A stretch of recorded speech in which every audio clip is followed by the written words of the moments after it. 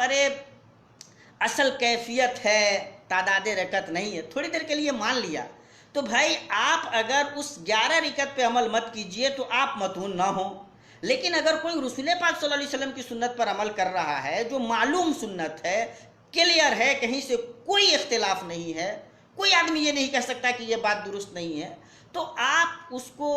تانا دیجئے، اس پہ تشدد کا الزام لگائیے۔ وہ اگر دلائل کی روشنی میں بتلاتا ہے کہ اللہ کے نبی صلی اللہ تعالیٰ علیہ وسلم کا عملی رویہ تو یہی ہے، تو آپ الٹی سیدھی باتیں، یہ دیکھیے یہ لوگ جیسے ہی رمضان المبارک کا مہینہ آتا ہے تو پھر یہ کہنے لگتے ہیں کہ ہاں تراویح کی رکعت اتنی ہے۔ ہم کہتے ہیں کہ آپ دلائل کی روشنی میں گفتگو کیجئے،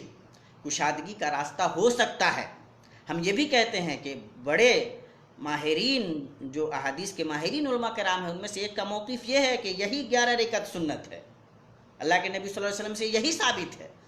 علماء میں، بڑے علماء میں ایسے بھی لوگ ہیں جو مانتے ہیں کہ اس معاملے میں کشادگی ہے، وسعت ہے، آپ 11 رکعت کے علاوہ بھی اگر زیادہ پڑھتے ہیں تو رات کی عام نمازوں میں اس کو شامل کر کے پڑھا جا سکتا ہے، ایسے بھی لوگ ہیں۔ تو اس ڈسکورس پہ گفتگو ہو سکتی ہے، لیکن یہ کہ آپ فائنلی ایسی باتیں کریں کہ جہاں لے جا کر کے کہ بھائی یہ لوگ متشدد لوگ ہیں، ہر معاملے میں زبردستی صرف یہ وہ کرتے ہیں، یا وہ تعداد اصل نہیں ہے، اصل تو کیفیت ہے، تو دراصل یہ سب ڈسٹریکٹ کرنے والی باتیں ہیں۔ یہ اللہ کے نبی صلی اللہ تعالیٰ علیہ وسلم کی سنت پر عمل کرنے والوں کو کہیں نہ کہیں ان کو ان کے راستے سے الگ کرنے کے یہ مختلف قسم کے وساوس اور شوشیں ہیں جن پر دھیان نہیں دیا جانا چاہیے۔ اللہ کے نبی صلی اللہ تعالیٰ علیہ وسلم سے محبت کا تقاضا یہ ہے، آپ صلی اللہ علیہ وسلم کو رسول ماننے کا تقاضا یہ ہے کہ جو اسلام رسول پاک صلی اللہ تعالیٰ علیہ وسلم نے پیش کیا ہے اس اسلام پر عمل کیا جائے۔ آپ صلی اللہ تعالیٰ علیہ وسلم ہی معیار ہیں۔ آپ صلی اللہ علیہ وسلم کا اگر عملی رویہ یہ ہے کہ آپ نے 11 رکعت پڑھی ہے تو اس سے بہتر کوئی دوسرا عمل نہیں ہو سکتا، اس میں کشادگی ہو سکتی ہے۔ اگر صحابہ کرام رضوان اللہ تعالیٰ علیہم اجمعین کے اعمال سے اس کا ثبوت مل جاتا ہے تو اچھی بات ہے، اس پہ نکیر نہیں کیا جائے گا، لیکن یہ کہ جو 11 رکعت پڑھتے ہیں وہ متشدد ہیں یا وہ درست نہیں ہے، وہ کیفیت کو نہیں دیکھتے ہیں، صرف عدد رکعت میں پڑے ہوئے ہیں، تو یہ سب عجیب و غریب باتیں ہیں۔ یہ دراصل رسول پاک صلی اللہ تعالیٰ علیہ وسلم کی سنت پر عمل کرنے کا جو جذبہ ہے اس جذبے کو کمزور کرنے والی بات ہے، اور یہ بات کبھی بھی درست نہیں ہو سکتی۔ اسی طرح اگر عورت کو مسجد جانے کے معاملے میں حدیث رسول صلی اللہ تعالیٰ علیہ وسلم، عمل رسول صلی اللہ تعالیٰ علیہ وسلم کا کہنا یہ ہے کہ عورت مسجد میں آ سکتی ہے، تو اگر آپ اس ڈسکورس کو اس لیے کمزور کر رہے ہیں کہ بھائی سواد اعظم کا یہ خیال ہے، تو صرف اس لیے کوئی خیال درست نہیں ہو جائے گا کہ زیادہ تر لوگ یہ مان رہے ہیں۔ کیا وہ جو حدیثیں آئی ہیں وہ حدیثیں درست ہیں یا نہیں ہیں؟ امت ان حدیث کو کس طرح سے دیکھتی ہیں؟ کیا رسول پاک صلی اللہ تعالیٰ علیہ وسلم کے زمانے میں خواتین مسجد میں آتی تھیں یا نہیں آتی تھیں؟ ان کے آنے کا جواز ہے یا نہیں ہے؟ اس ڈسکورس پہ گفتگو کرنا کبھی بھی التفرقۃ بین المسلمین نہیں ہے، اس کو سمجھنا بہت ضروری ہے۔ اسی طرح طلاق کے معاملے میں اگر ایک موقف یہ ہے کہ اللہ کے نبی صلی اللہ تعالیٰ علیہ وسلم کے زمانے میں ایک مجلس کی 3 طلاق ایک ہوتی تھی اور اس کے لیے دلائل موجود ہیں تو ان پہ گفتگو ہو سکتی ہے، اس سلسلے میں بات کی جا سکتی ہے، یہ تفرقہ بین المسلمین نہیں ہے۔ اور پورے اسلامی تاریخ کو دیکھ لیجئے تو اس طرح کے ڈسکورس رہے ہیں۔ اس کا مطلب یہ رہا ہے کہ امت رسول پاک صلی اللہ تعالیٰ علیہ وسلم کی صحیح سنت تک پہنچنے کی لگاتار کوشش کرتی رہی ہے۔ اللہ کے نبی صلی اللہ علیہ وسلم کے دین پر، اللہ کے نبی صلی اللہ علیہ وسلم پر اترے ہوئے دین پر عمل کرنے کا جذبہ اتنا شدید رہا ہے کہ ہر معاملے میں امت اللہ کے نبی صلی اللہ تعالیٰ علیہ وسلم کی قولی، فعلی اور ہر طرح کی سنت تک پہنچنے کی کوشش کرتی رہی ہے، اور یہ ایک محمود عمل ہے، اپنے آپ میں یہ کوئی تفرقہ نہیں ہے۔ یہ ڈسٹریکٹ کرنے والی بات ہے کہ ایک اچھے ڈسکورس کو ایک غلط نام دے دیا جائے، اور صرف اس لیے کہ آپ ایک خاص مکتب فکر سے تعلق رکھتے ہیں، ایک خاص انداز میں چیزوں کو دیکھتے ہیں، تو آپ نے بقیہ حدیثوں کو، رسول پاک صلی اللہ علیہ وسلم کے عمل کو، ان کی پوری سنت کو ایک طرف کر دیا، سواد اعظم کو بیچ میں لایا، اور پھر آپ نے اپنا ایک پورا تیار کر لیا کہ بھائی اگر آپ اس کے مطابق نہیں ہے تو مسلمانوں کو آپ کہیں نہ کہیں کمزور کرنے کی کوشش کر رہے ہیں۔ تو یہ وہ رویہ نہیں ہے جس رویے کو اسلام سپورٹ کرتا ہو یا انڈورس کرتا ہو۔ نہیں، اسلام میں اس طرح کی تنگی کے لیے جگہ نہیں ہے۔ رسول پاک صلی اللہ تعالی علیہ وسلم کی سنتوں پر عمل کرنے کے معاملے کو کمزور کرنے کا کوئی بھی رویہ اچھا رویہ نہیں ہو سکتا ہے۔ ایک تیسری بات لیکن اس سلسلے میں کہنی ضروری ہے کہ جہاں کشادگی ہے، جہاں وسعت ہے، اس وسعت کو تسلیم بھی کرنا چاہیے۔ ہم یہ مانتے ہیں کہ اگر رسول پاک صلی اللہ تعالیٰ علیہ وسلم کے صحابہ سے 11 رکعت سے زیادہ پڑھنا ثابت ہے تو اس کا مطلب ہے کہ اس میں کشادگی کا راستہ نکلتا ہے، اور اس پہ بیجا تعنت، بیجا تشدد سے کام نہیں لیا جانا چاہیے۔ لیکن اس کا مطلب یہ نکال لیا جائے کہ خود رسول پاک صلی اللہ تعالیٰ علیہ وسلم کا عمل بھی وہ نہیں تھا، یا رسول پاک صلی اللہ تعالیٰ علیہ وسلم کے عمل پہ جو لوگ عمل کر رہے ہیں وہ تشدد کی راہ اختیار کیے ہوئے ہیں، یہ ایک بہت ہی غلط بات ہے۔ کہنے کا مطلب یہ ہے کہ اگر ہم رسول پاک صلی اللہ تعالیٰ علیہ وسلم کو اللہ تبارک و تعالیٰ کا بھیجا ہوا رسول مانتے ہیں، آپ کی رسالت پر ایمان رکھتے ہیں، آپ سے محبت کرتے ہیں، تو ہماری ذمہ داری ہے کہ زندگی کے ہر معاملے میں اللہ کے نبی صلی اللہ تعالیٰ علیہ وسلم کی سنت کی پیروی کریں، اور اس سے بڑھ کر کوئی بات نہیں ہو سکتی ہے۔ یہ بنیادی ایمان کا تقاضا ہے۔ اگر ہم صرف اس لیے اللہ کے نبی صلی اللہ علیہ وسلم کی سنتوں کی بیجا تعویلیں کرتے ہیں کہ ہمارے خاص پس منظر سے وہ حدیثیں ٹکراتی ہیں یا سنتیں ٹکراتی ہیں، تو ہمیں اپنے ایمان کی خیر منانی چاہیے۔ یہ اچھا رویہ نہیں ہے۔ اللہ تبارک و تعالیٰ سے دعا ہے کہ ہمیں رسول پاک صلی اللہ تعالیٰ علیہ وسلم پر کما حق کو ایمان لانے کی توفیق دے۔ اللہ کے نبی صلی اللہ تعالیٰ علیہ وسلم کو ہم نے رسول تسلیم کیا ہے، ہمارا ایمان ہے کہ اللہ کے نبی صلی اللہ علیہ وسلم اللہ کے آخری رسول ہیں، تو اس کا مطلب یہ ہے کہ زندگی کے ہر معاملے میں اسوہ بھی ہمارے لیے رسول پاک صلی اللہ تعالیٰ علیہ وسلم ہیں۔ لقد کان لکم فی رسول اللہ اسوۃ حسنہ، اللہ کے نبی صلی اللہ تعالیٰ علیہ وسلم کی زندگی ہی ہمارے لیے اسوہ ہے۔ تو زندگی کے جس معاملے میں بھی، عبادت سے تعلق ہو، معاملات سے تعلق ہو، خرید و فروخت سے تعلق ہو، عقائد سے تعلق ہو، جس سے بھی تعلق ہو، جس معاملے میں رسول پاک صلی اللہ علیہ وسلم کا کوئی نمونہ، کوئی سنت آپ کی موجود ہے، وہ ہماری رہنمائی کرتی ہے، تو اس کو لازم پکڑ لینا یہی مسلمان کی ذمہ داری ہے۔ ڈسکورس کے معاملے میں اگر وسعت موجود ہے، کشادگی موجود ہے، تو اس کشادگی کو انڈورس کیا جانا چاہیے، اس کشادگی کے مطابق سوچنے کی ضرور ہے۔ لیکن جو لوگ رسول پاک صلی اللہ تعالیٰ علیہ وسلم کی سنت پر عمل کرنا چاہتے ہیں یا کرنے پر زور دیتے ہیں، ان کو کنڈم کرنا یا ان کو کمزور کرنے کی کوشش کرنا یا ان کے بارے میں الٹی سیدھی باتیں کرنا بہرحال قرین انصاف نہیں ہے، اور نہیں گریٹر لیول پہ یہ اسلام کے فیور میں جاتا ہے۔ اقول قولی ھذا واستغفر اللہ لی ولکم ولسائر المسلمین فاستغفروہ انہ ھو الغفور الرحیم، والسلام علیکم ورحمۃ اللہ وبرکاتہ۔